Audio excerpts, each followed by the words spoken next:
Welcome to TYT Interviews. I'm Michael Shure here. My guest today, actually a fascinating guest, and of all days to be speaking with Yusef Salaam.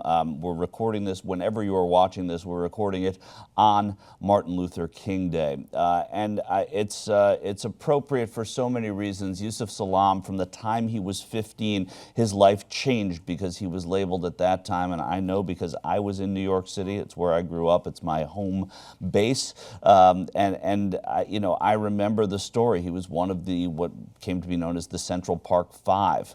Went to jail for a crime he did not commit, and the aftershocks of that crime changed New York, changed the way New Yorkers saw criminal justice, the way they talked about enforcement, and certainly race relations. And as we jump to 2016, and we see that Donald Trump won the presidency, and we are just a few days away, less than 100 hours from now, Donald Trump will be the president of the United States.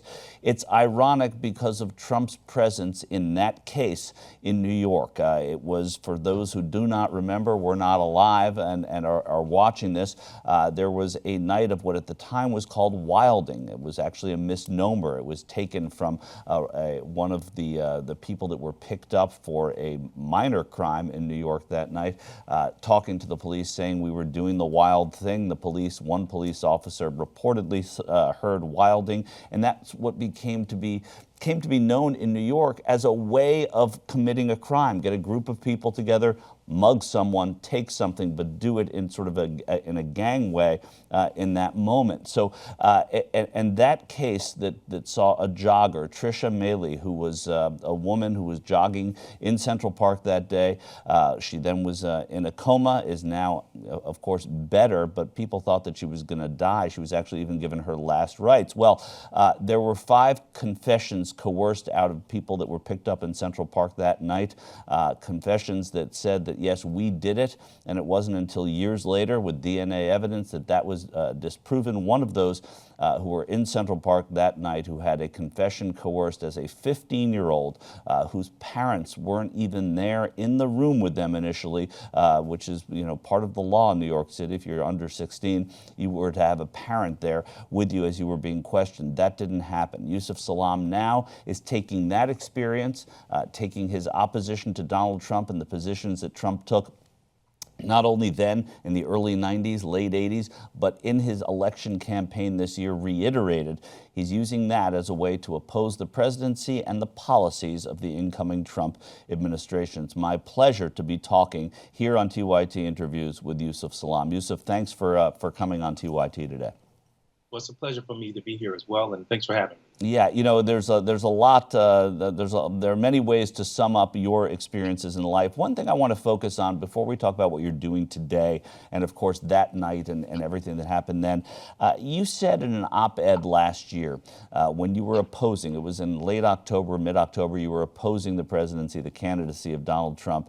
You said that from the time you were 15, your life wasn't yours anymore. I want to ask you what that means, and do you have your life back? I don't think that I will ever 100% have my life back. I mean, the idea of having a normal life, the idea of what I see my friends and family, the type of life that they're living, and the type of life that other people live, who've not gone through an experience so traumatic as the experience that I went through. Even people who've gone to prison older, when they were older in their lives, their experience is a lot different as well. That kind of foundation that they would have had growing up, experiencing things from, the ages, really the prime ages, the ages where people form and develop into who they will become. That was snuffed out from all of the guys who became known as the Central Park Five. You reference all the guys. Are you in contact with them? Do you still maintain a relationship with the other 4 that were implicated as you were? Oh yes, we're all friends.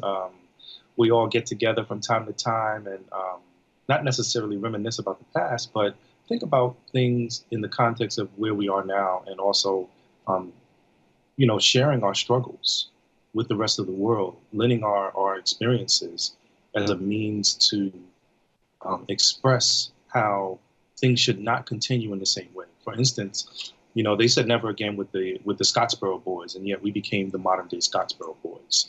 You think about Donald Trump and the ad that he took out in 1989, talking about 2 weeks after this so-called crime happened.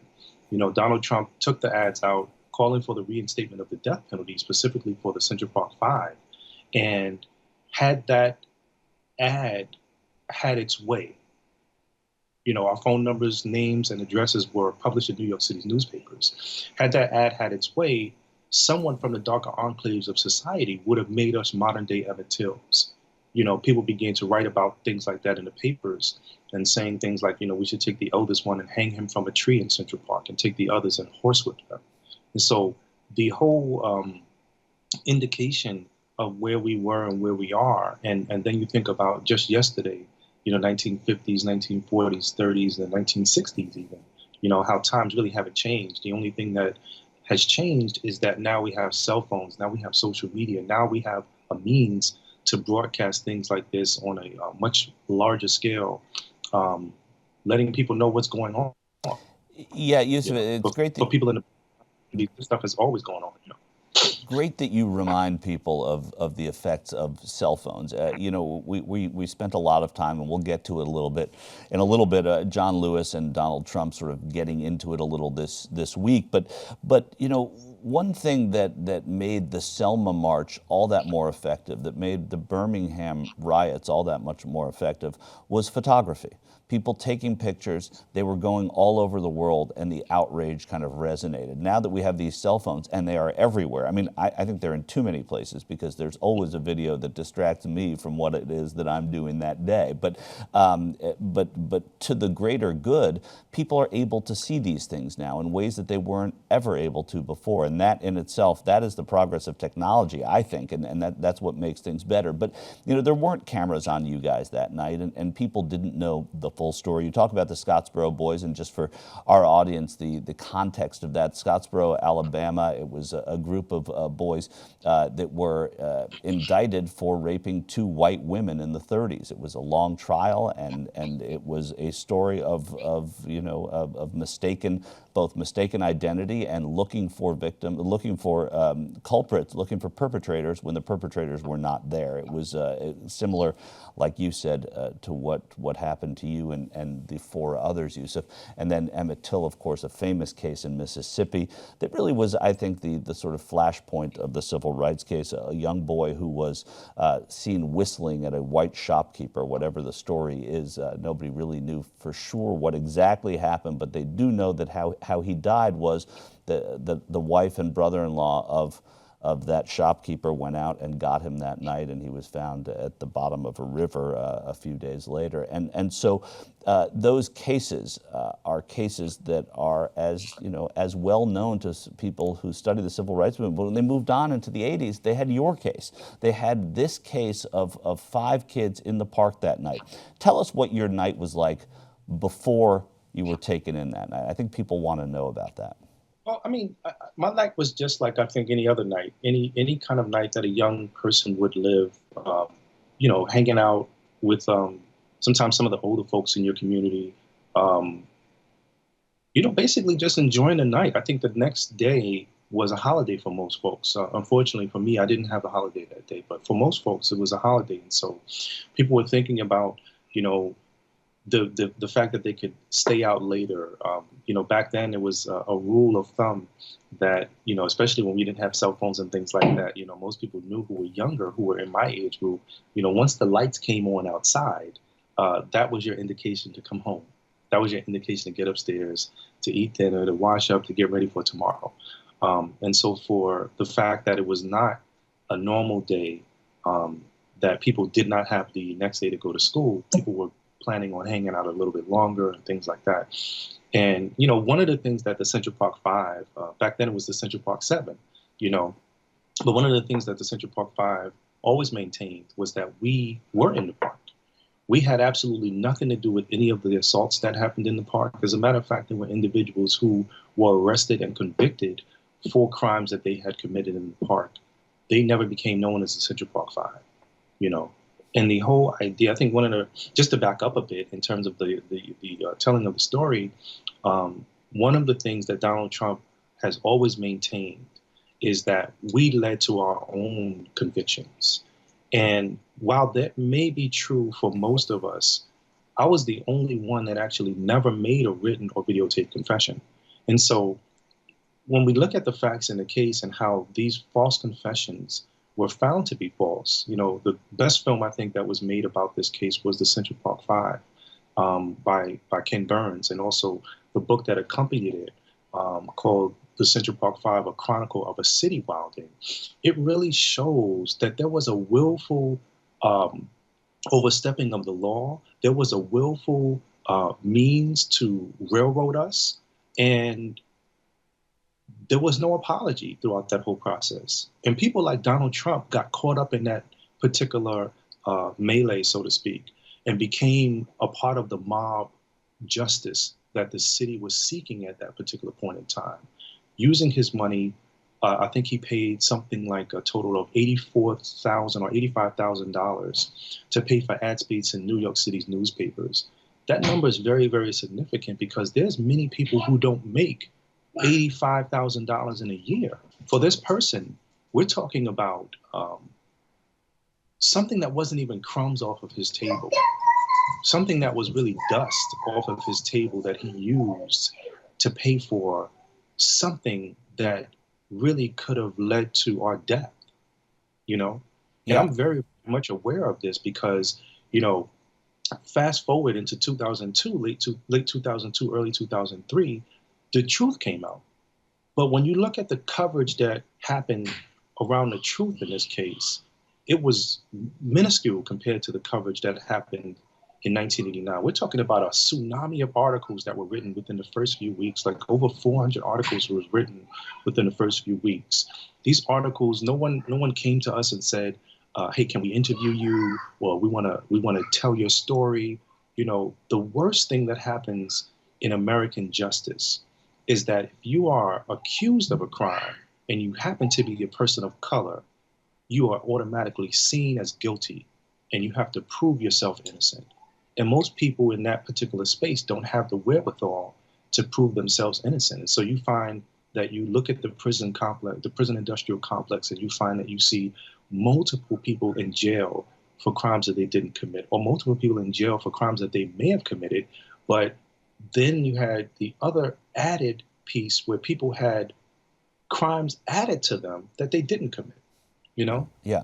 And And a lot listen, of people didn't want oh, to, go ahead. fight.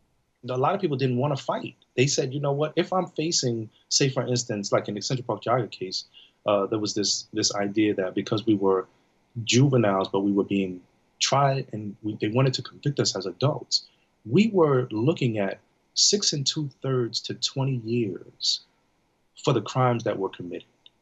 And of course, they didn't give us that time. I mean, the most time that was given out was with Corey Wise. They gave him 5 to 15, and he spent on almost 13 years in prison.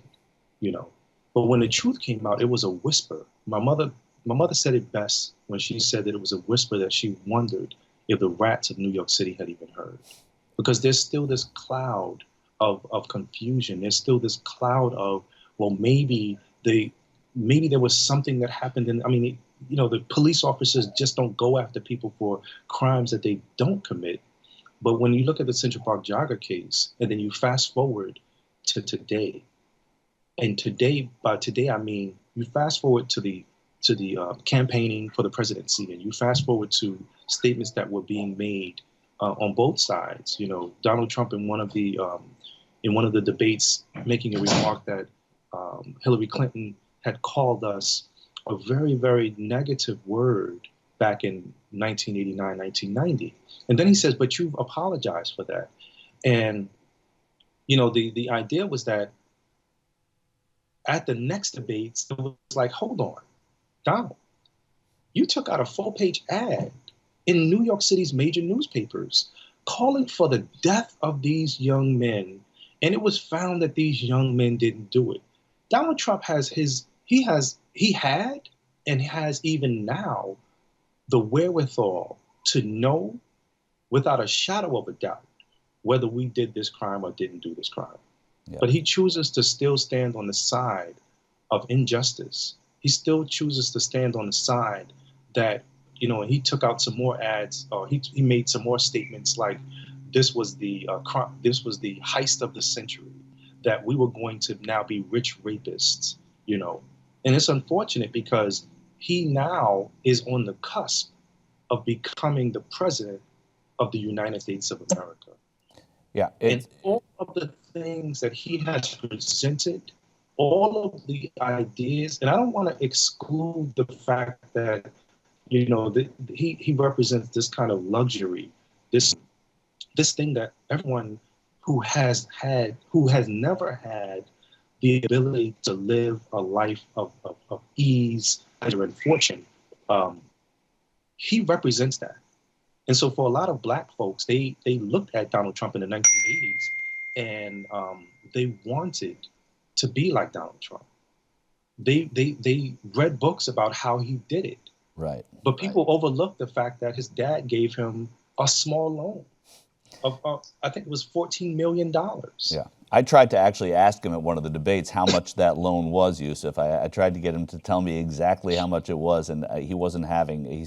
All he said was not as much as people say, and then he walked away from me. But I want to take it to present day. There are a couple of things I do want to discuss about your experience too. I mean, New York at that time, Mayor Ed Koch was in office, and there was, coming out of 1977, there were when he took office, there was some racial strife in the city. It never really goes away entirely.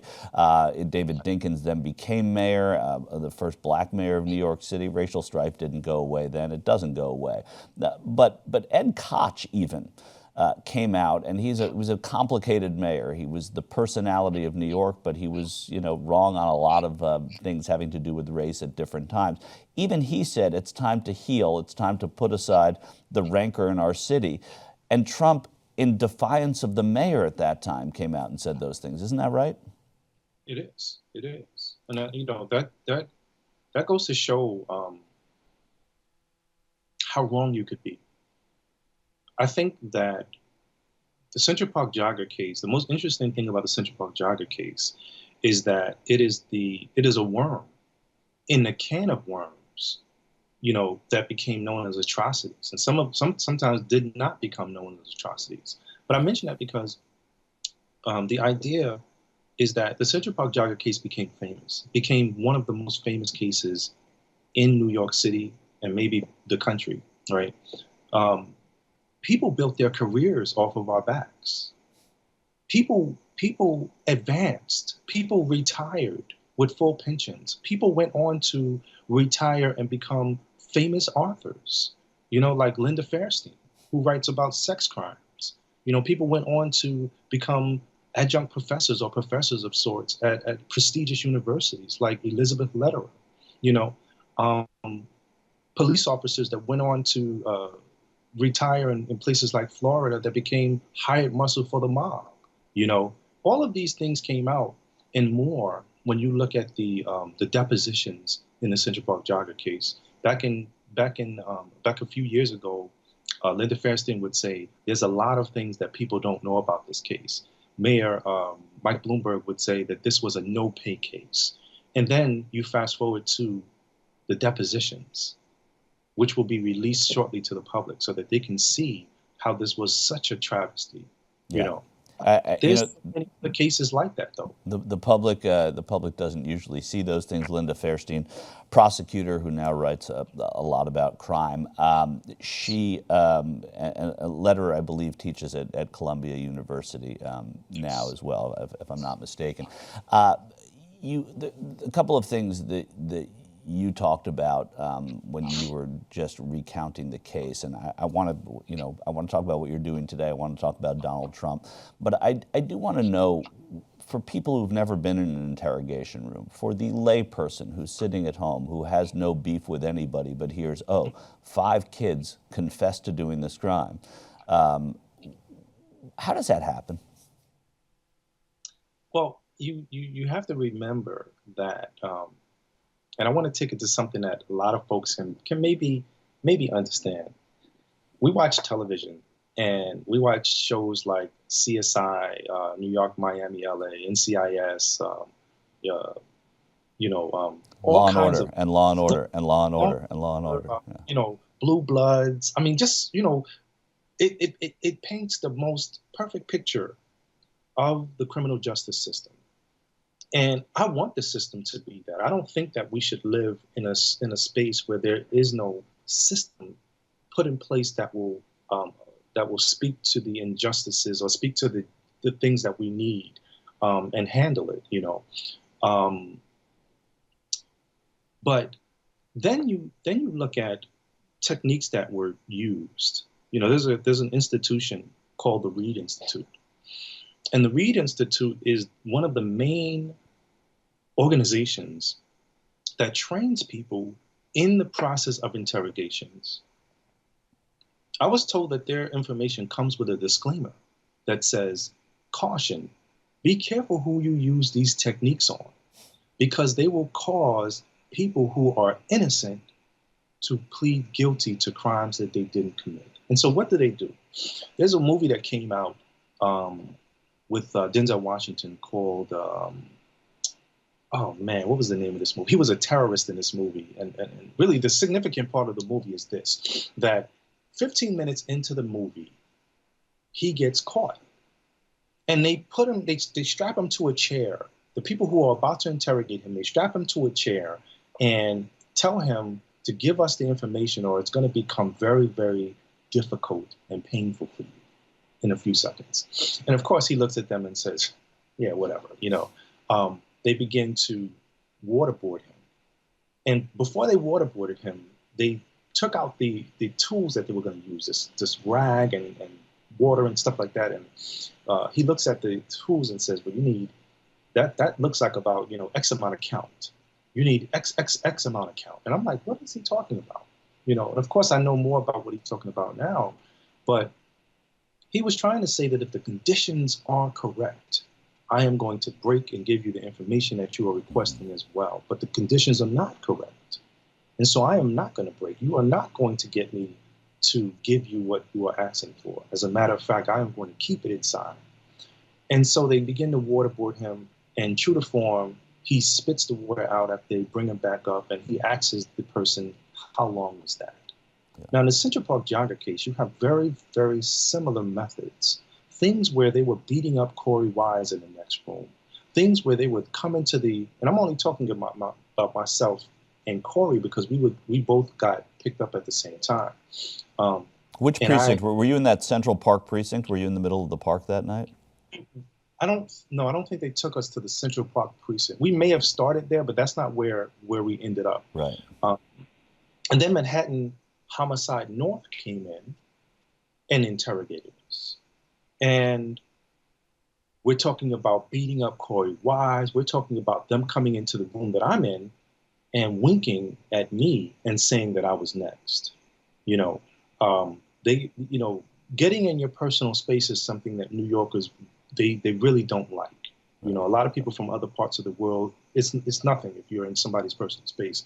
But that's why we're doing this by Skype, because you and I just didn't want to get in each other's faces.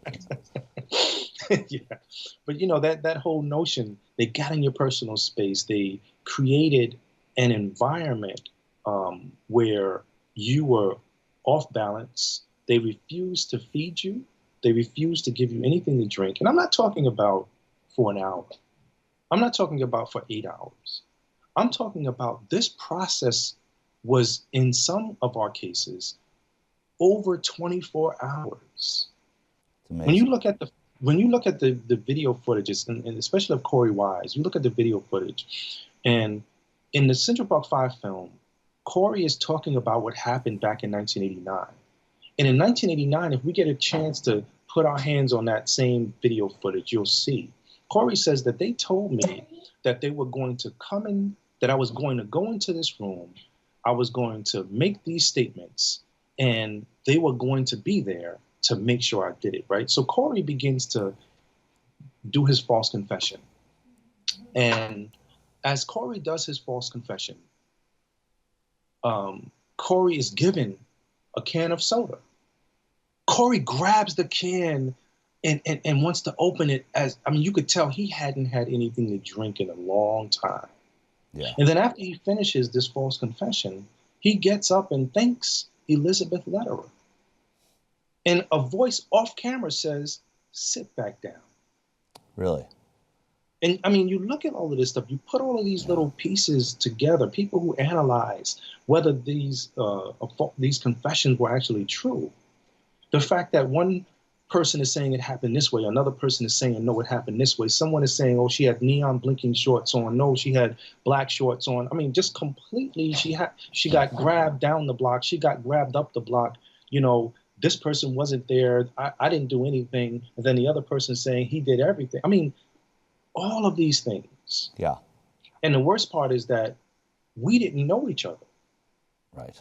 None of the five of you were, I was just going to say, you were not friends with one another, right? This was a...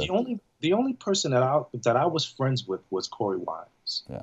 And when I say was, I mean, we're still friends. The rest of the group, we met each other in prison. Right. We were told statements like this, somebody in the next room or another precinct saying that you did it. You look like a good guy. And when we look at the TV shows that show this, the picture that is painted is a picture where you have a very scared individual. You have a person who knows nothing about the law. I mean, in the Central Park jogger case with regards to me, they told me that they lifted my fingerprints off of her jogging shorts. And I said to myself, and I said in the film, how did they take my prints and put it on the jogging shorts? Yeah. Because I believed them. Right. Yeah. And so to get an idea of how scared you were, and also, I mean, I think that what you just said about you knew Corey Wise, you met the others in prison. There was this idea in New York, even going to the Bernie Getz case on the subways, that there were just these mobs of young black men running around New York, creating havoc, which was just not the case, and these things were kind of put up by, you know, between the police and the media, were eaten up, and then they were sustained by Donald Trump. What's that? So check this out. You take it to today. Yeah. And I'm talking about that same thought process. You take it to today. The people in the background are very angry and very upset. And Donald Trump played to that. He told people, you know, if this was a different day and time, people would be taken out on stretchers. Right. Beat that person up. I'll pay your bail money. He told people in one of his forums, I could go out on Fifth Avenue right now and shoot someone, and I won't lose any supporters. Yeah. And all of that stuff that he talked about is happening now. This is one of the reasons why I'm one of the co-initiators of Refuse Fascism. And I tell people all the time, you got to go to the website, refusefascism.org, to understand what's going on and to understand that we can't just wait and give a person like Donald Trump an opportunity when he's already shown us who he is. Yeah. Well, Yusef, you just took my great segue into your work today, and you just did it. Now I have nothing left to do. But refuse fascism. You just sort of painted the picture. You said, take them out on stretchers. I could shoot you in the middle of Fifth Avenue. Nothing would happen to me. Fascism is a very, very heavy word. Everybody knows it. One of the things you never do in politics is compare anything to Nazi Germany, and you have to very, very carefully use that word for reasons that are implicit. But you're right out there, refusefascism.org, and this was in response. This did not exist before President-elect Donald Trump. Is that right? This is true. Yeah. So tell me what the aim of what you're doing. I mean, there are rallies today. There are rallies leading right up to Inauguration Day. Cornel West is involved in this. Michael A. Wood Jr., who's with the Young Turks, is involved in this. Tell me what the purpose is, and tell me about the name Refuse Fascism. So we need to let people know that we the people, we say no.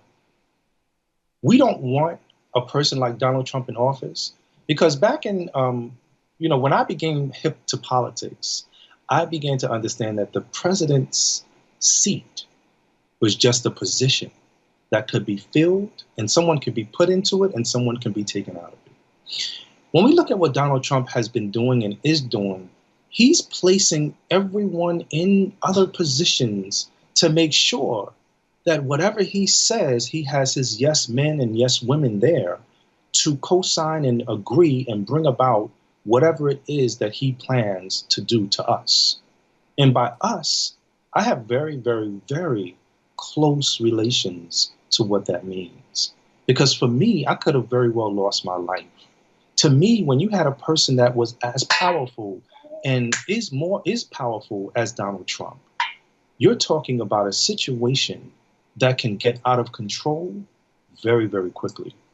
We, the people, will be the ones in the middle, and we, the people, will be the ones that will be hurt the most. Your life changed through a settlement, I'm guessing, right? I mean, the settlement. So explain that just a little bit. The settlement happened, and it was a really interesting thing because for the most part, we had already resigned that our life was going to be what we had been given. And by that, I mean that we were never going to be able to shake off this indelible scar. We weren't going to be able to get it surgically repaired or removed.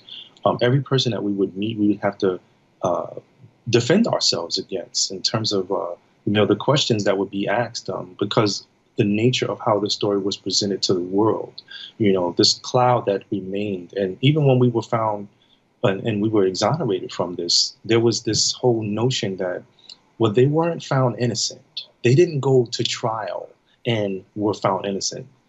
The person who runs the DA's office says we refuse to follow any more actions.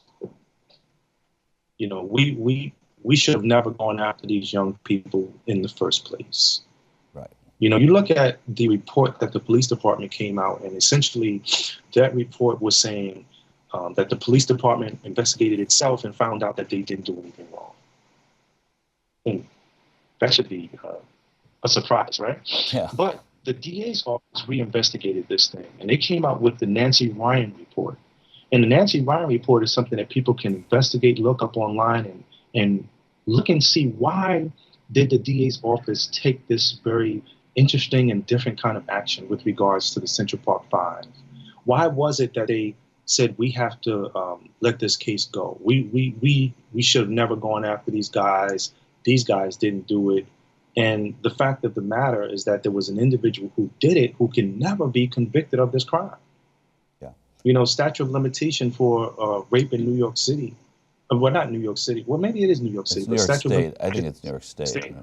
Okay, statute of limitation is 7 years. That's unfortunate. Yeah. Because this is one of the worst crimes in the world. The only crime that trumps rape is child molestation. And inmates have their own way of dealing with those two kinds of atrocities. Right. So for us to have gone through that, but fast forward, we win the settlement. We filed for our lawsuit in 2002. We won the settlement in 2014.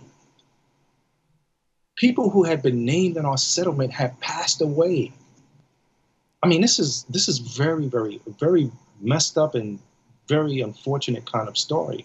But we won the settlement. I mean, that's 20, let's to give some context here, that's 25 years after that night in Central Park. Yes, indeed. Yes, so that's indeed. 25 years of prison. That's 25 years of people being born and dying. That's 25 years of uncertainty, of having the world think something about Yusef Salaam and the four others. So, absolutely. So I win the lawsuit, and I'm able to quit my job. And I had already been doing motivational speaking for some years now, but I was able to quit my job and dive head on into the transformational and motivational speaking space and lend myself and my energy to seeing if we could bring about an America and a type of justice system that we all can benefit from. When we all talked about the police departments, we weren't talking about that we hated police. We were saying that we hate bad cops.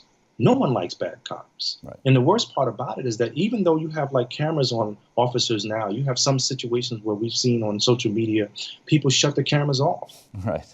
The worst part is that for the officers who try to do a great job and try to give people the real kind of policing that people want and need. And by that I mean, like, it used to be that the officer would walk around the community and they would know people in the community. And by them knowing them, it gave them an opportunity to say, hey, Johnny, come on, don't do that. Yeah. You don't want your life to go this way as opposed to that way. So change your life around. And the officer could have seen Johnny doing a crime, Right. And because of the goodness in his heart and knowing that Johnny was just a child, Right. he's going to give Johnny a pass. Yeah, he cared But more now- about John. Those cops cared more about Johnny than they cared about the law as it was written necessarily. Yes. And that is certainly missed in policing, and that you are doing this work in light of and in spite of all that you have been through with this case is very inspiring. I grew up on the other end of Central Park, sort of choking on a silver spoon. So our experiences around that 640 acres or 840 acres of park were very different, but we both saw it. And I think so many New Yorkers, just even look, in 2016, Donald Trump he got 18% of the vote in New York City. So New York City has been trying to repudiate this guy for such a long time. And the ugliness that he brought to your case and is bringing now to justice, I ask you, Jeff Sessions, Attorney General, that's who Donald Trump has nominated. With the work that you just explained that you're doing right now, how do you respond to that? Can you find some good in it? Can you say, listen, if we have somebody as extreme as Jeff Sessions may be as Attorney General, maybe it makes our voices louder? Or is it just another obstacle that we in this country don't need at all? We have been presented with a multitude of obstacles that we don't need. And these obstacles are indicative and representative of dominoes. And once those dominoes fall, they will fall on us. When I think about, Dr. Martin Luther King Jr., when I think about the freedom fighter that he was, and then I couple him with other freedom fighters, Malcolm X, for one, countless others. I mean, I was reading the other day about Dr. Maya Angelou, and she was talking about how, sometimes you can be angry at things, and when you become angry and outraged, that's not really the answer because it hurts you, And the direct quote that she said was that we should be angry, but we must not be bitter. She says, bitterness is like cancer. It eats upon the host, and it doesn't do anything to the object of its displeasure. So use that anger. You write it, you paint it, you dance it, you march it, you vote it, you do everything about it. You talk it, never stop talking it. And you had to, Yusef, I'm going to interrupt there because it's so beautiful what Angelou said, but you had to have been bitter at some point. And I was very angry. I was very bitter at some point. But I'm wearing I'm wearing a shirt with my greatest hero, I would say, Nelson Mandela.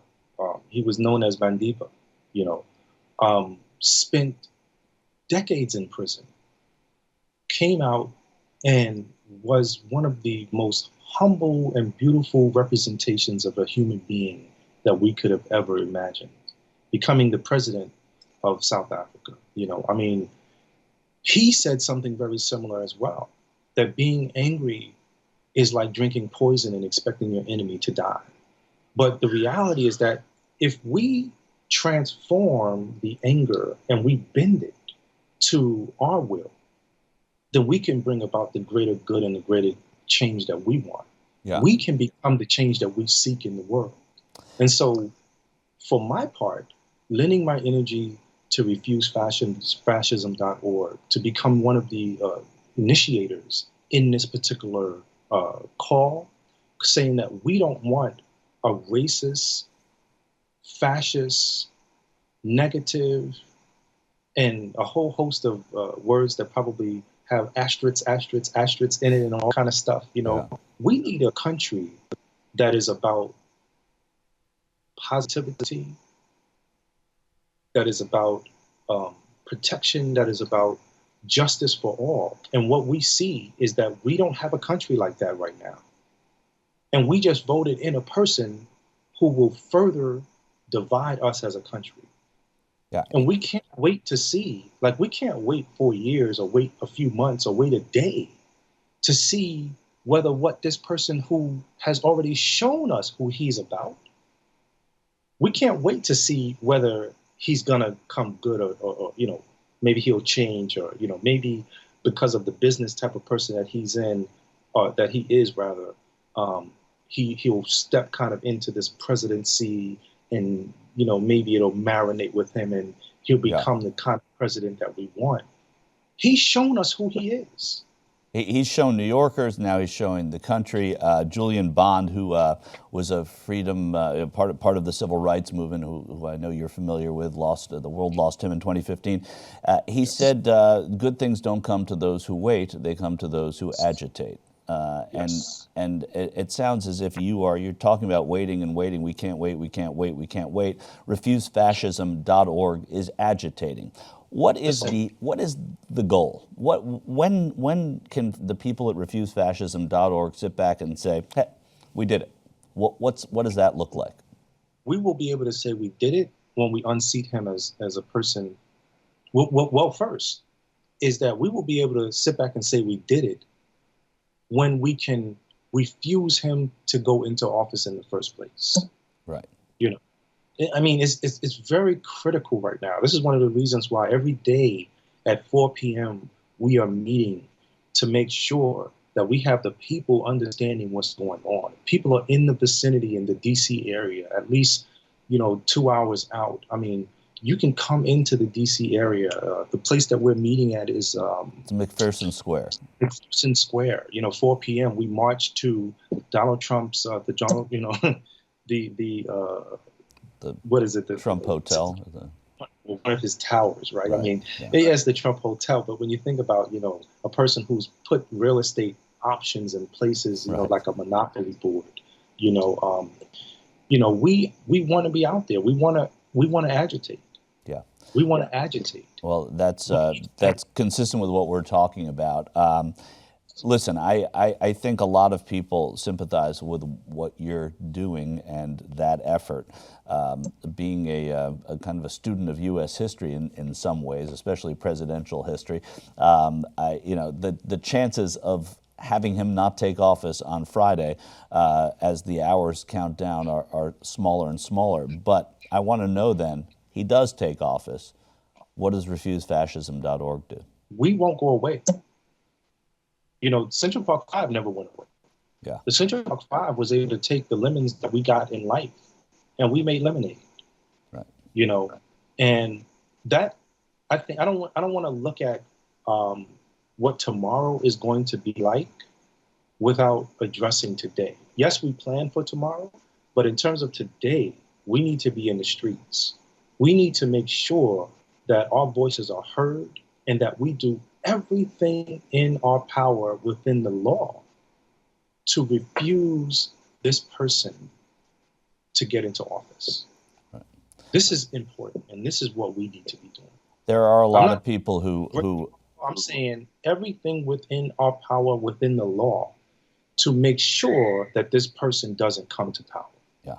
And I interrupted, but there are a lot of people who empathize, sympathize, and of course, wish you well in that endeavor. There's so many things we can talk about. One question I wanted to ask out of order before I let you go and we end this interview is: Did you ever meet Trisha Maley? Did you ever meet the victim of that crime? No. No. I never met her. We did see her, unfortunately, during the trial when she came and she testified, right. And it was a very, very sad kind of situation. Of course. I think that it would be a tremendous healing for all of us to meet.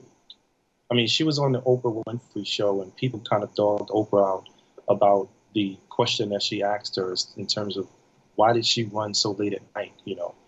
Um, but I think the reality is that the ability for us to heal through this process. I mean, you got to remember that Trisha Mealy was told for 13 years that the real perpetrator was caught, Right. that we were the ones who did this and that we got locked up and justice was served. And then the truth comes out.